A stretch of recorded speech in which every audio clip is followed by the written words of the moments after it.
Good afternoon, Patrice. Good afternoon, Matt. Good to see you, Queensy. Now, usually about this time of year, about the 18th, 19th of April, we usually discuss football. But more importantly, we discuss the greatest sport on a green surface, Queensy, don't we? Yes, we do, Matt. And I can't wait to discuss snooker. I am so delighted that Shadows is back today, Matt. We are back to Shadows, Snooker and Darts.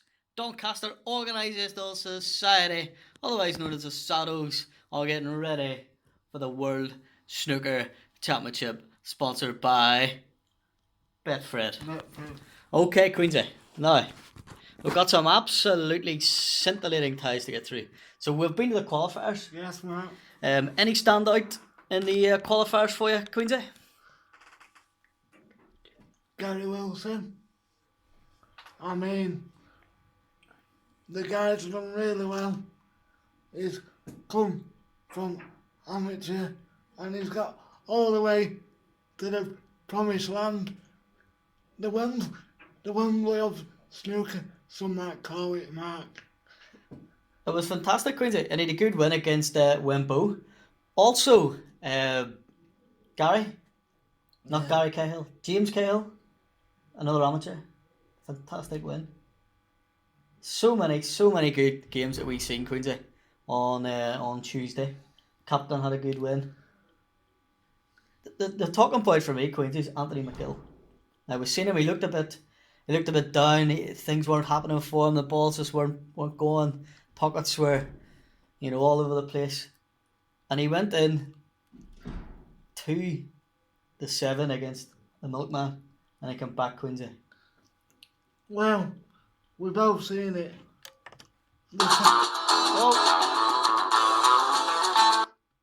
Sorry for that. Sorry about that. Come on, sort that out there, please. We've all seen it. That was a right fight back there, Mark. Because Anthony McGill looked good, yeah, he did. And he just got himself right back in it, which is very much fair play to Anthony. And that for me, Queensy, that's a good thing about playing in the morning and then in the afternoon, you go back to your hotel, you rest up, you get your head back in the game, you go back on the practice table, and then you have another crack at it the next day. So if you're not playing well, you just go again, don't you? And that's it, Matt. Go again. And it's, to be fair, it's just saying that the Crucible cost all these first round matches that we're going to talk about later. They're all over 2 sessions, so it's not done understood straight away, Matt.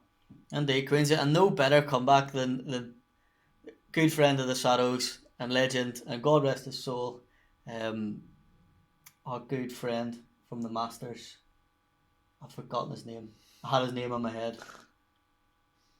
What's his name? I've got Paul Hunter, Queensy. Paul Hunter. He had the greatest comeback of all time, didn't he, Queensy? So it can be done, Paul Hunter. Let's move on, Queensy. Round one, there's some absolutely scintillating ties. 16 scintillating ties, Queensy. We'll start off with our reigning champion. A bit disappointed to not be on the front of the snooker game, Queensy. But nonetheless, he's still top of the pile for me, Queensy. Mark Williams versus Martin Gould, a good friend of the South. Well, this is a tricky time for me because which Mark Williams is going to come into it, Marky?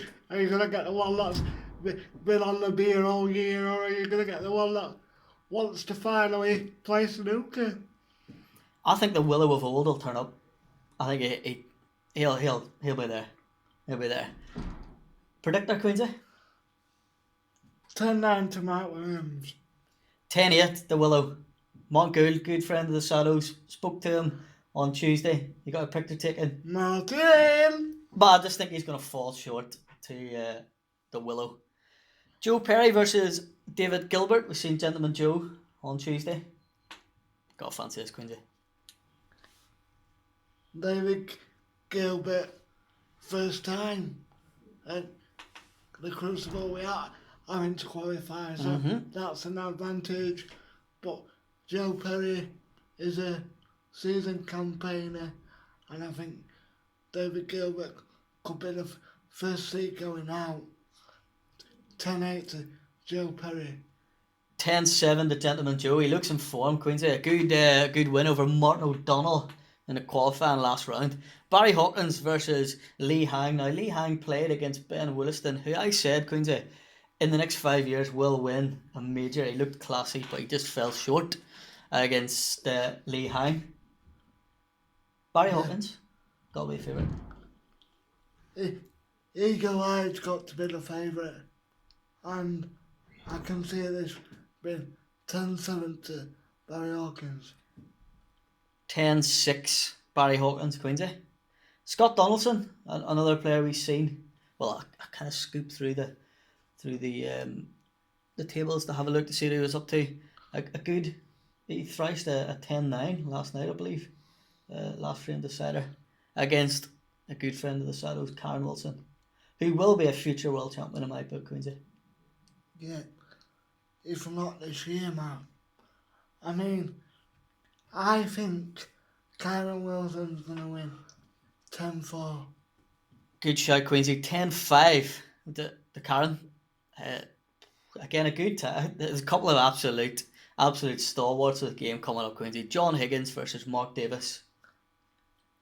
That is a great tag, and I think John will be hoping that he can just manufacture a win out, because he hasn't been playing his best this year. No. But I'm still going to take John 10-9. I'm going to go a bit closer. No, a bit not less closer. 10-8 to Higgins. I like Mark Davis. He played very, very well. I think he's just going to fall a little bit short. Couple of stalwarts coming up, Quincy. Graham Dutt. I could be wrong. I think he's making his 20th appearance at the Crucible. Graham Dutt. It could be, man. Graham Dutt, who won it not that long ago. Graham Dutt versus Stuart Bingham. Ex-winner, Stuart Bingham? Yeah. If you've got tickets for this one, please take your sleeping bag, because you are going to be there for a very long time. You will need a packed lunch and a packed tea, Quincy. But I'm not saying it won't be a good game, because it will be a good game, but it'll be a different kind of game. Loads of safety been played. 10-9 to Stuart Bingham. I'm taking Graham. Graham Dutt 10, Stuart Bingham 7. I think he's got the form, and he had a good win against Kurt Mafflin, I believe, in qualifiers. Did Graham Dutt, and I think he's going to come through. Sean Murphy, Lu Hong. Sorry, Quincy. That's something in my throat there. Lu Wang. Asian lads are coming through, Quincy. Yeah. But he's playing against the Magician. Will there be magic in this game, Quincy? Well, he shortens another person who entered the season what he thought he would have, so I can't really see a shock. But Lua on all causing a few problems. 10-8 to Sean Murphy. To Murphy. 10-7 to Murphy, Quincy. Now, Michael Giorgio, believe he's the first Cypriot. I don't know if he's from Cyprus or Crete. One of the two. Sorry for causing any offence. First man to qualify from that country against the man who I think is going to clinch it, Neil Robertson, Quincy. That is true, Marky. He is the first Cypriot to qualify. very good knowledge. Thank you. Heard it today. Very good knowledge from whoever told us that as well, Mr. Rob Walker. Good friend of the Shadows. Rob, if you're watching, good to see you on Tuesday as well. Ben Thompson sends his regards. Big friend of you, Mr. Walker. But coming back to the fixture, 10-5 to Neil Roberts. 10-6 to the Thunder from downest of under. Mark Selby, Queensy, needs to get back on form. Needs to get at least to the semi-final because he's dropped a wee bit against Zhao Xingtong. Again, I hope I've pronounced that right. This will be a very good fixture, and this will be very close to call. 10-9 to the Jester. To Jester. I fancy the Jester from Leicester. 10-7. 10-7. Gary Wilson, now I was incredibly impressed by Gary Wilson. I didn't know anything about the man until I seen him dispatch Liam Wembo, and he looks like a classy break builder, Queensy. And he is playing Luca Bracel.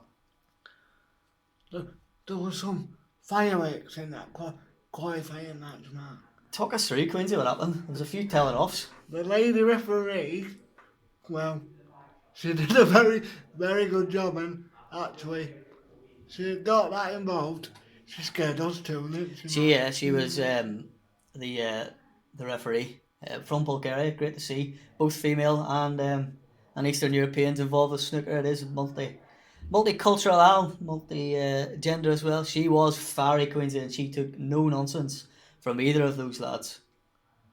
Good on her, I say. Yes, Mark. It was all kicking off. But she dealt with it extremely well. Because a lot of people think, oh, snooker referees don't have to do very much. Just shout the score and put a couple of balls out of the pockets. But there's a lot more than that, Queensy. I know I'm going to make people laugh at you, but you have to keep your concentration. Absolutely, Queensy. And you know my maths record. Like, 1 minute Ronnie O'Sullivan could be on 115 and next thing he'd be on 28. You know, it's so hard to concentrate, especially with the raucous atmosphere sometimes the Crucible generates. And the multi-table situation at the qualifiers. I mean, you could watch three games at once. It's all too easy to have a little peek to the left and a peek to the right to see what's happening, but yeah.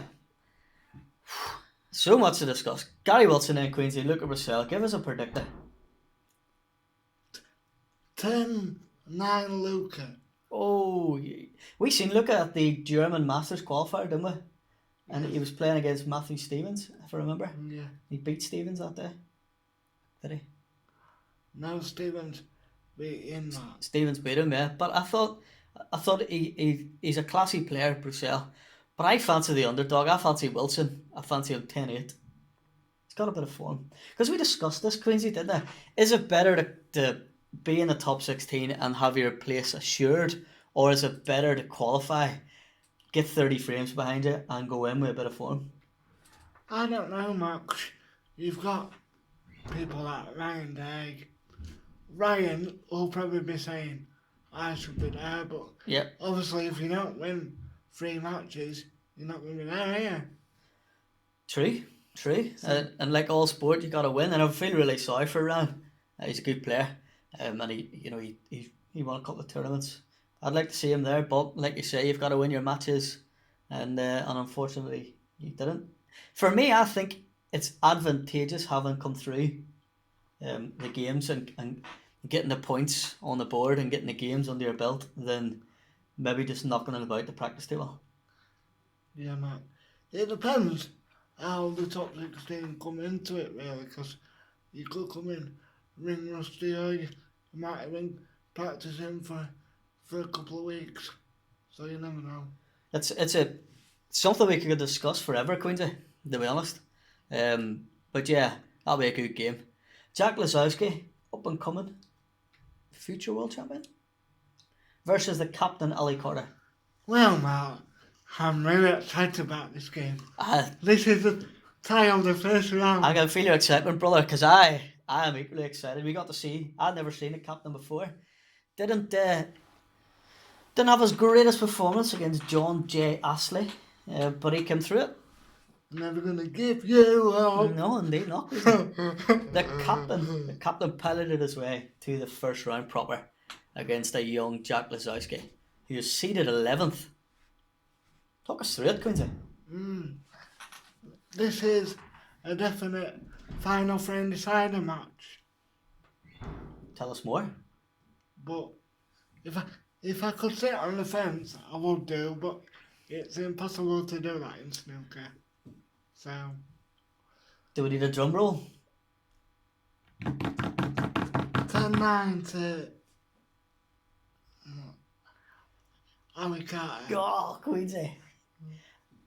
I knew you'd take Carter. I'm going to take the captain. I'm going to take the captain 10-8 against Jack Lazowski. I think he's going to get a bit of form. He's a big game player. He's been on the circuit long enough. Sometimes you just got to get through the qualifiers and get yourself to the 2-table setup, Quincy. And I think the captain's done that, and he will win. He will win that game, Quincy. Zhao Yulong against the pistol, Mark Allen.